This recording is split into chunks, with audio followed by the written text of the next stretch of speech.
Hi, I'm Arnie from Effective, and in this short clip I'd like to offer some suggestions on how to plan for then run a difficult conversation. There are three things that typically make a conversation difficult. They are the situation itself, the other person, and you. Let's look at each in turn. Firstly, the situation itself can just be inherently difficult, whoever was involved. Such difficult situations could include tackling someone's unpleasant body odour, or making someone redundant, generally giving bad news. Secondly, the behaviour of the other person can be difficult. They could be aggressive, sarcastic, dismissive, or upset and emotional. Finally, there is you.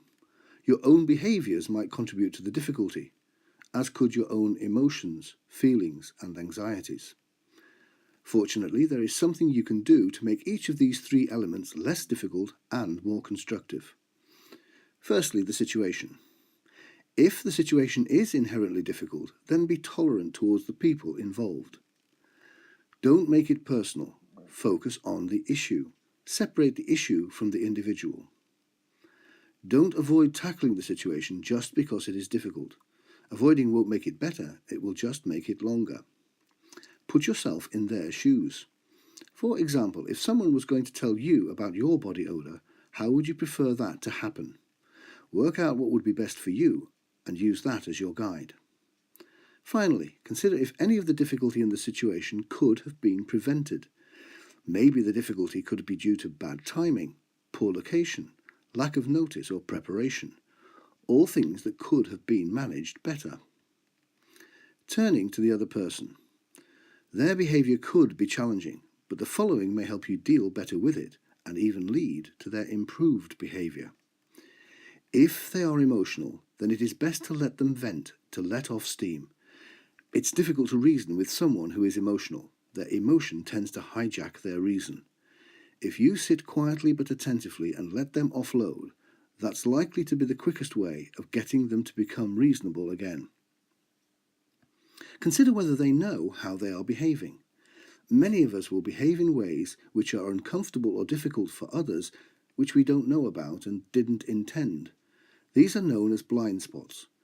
If the other person has such a blind spot, then they will continue to behave in that way until someone tells them about it.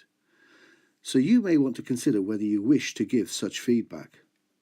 And if in your view the other person has such a blind spot, then you can perhaps be more tolerant in your approach, since their behaviour is accidental and not intended to be hurtful or annoying. Finally, yourself. In terms of your behaviour, do you have one or more blind spots? Examples might include a sharp tone of voice, interrupting, avoiding eye contact, defensiveness.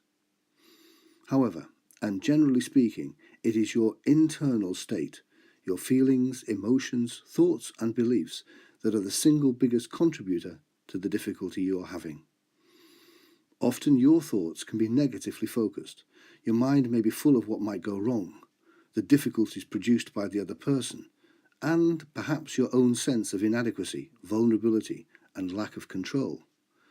So it can be really helpful if you can change your mindset from negative to positive. So, focus on what you can control, your own feelings and behaviours. Work out what you can do that's best for the situation, and take on board positive thoughts and ideas. Anticipate what might happen, but instead of fearing it, consider what would be your best response should that happen. Thank you for listening.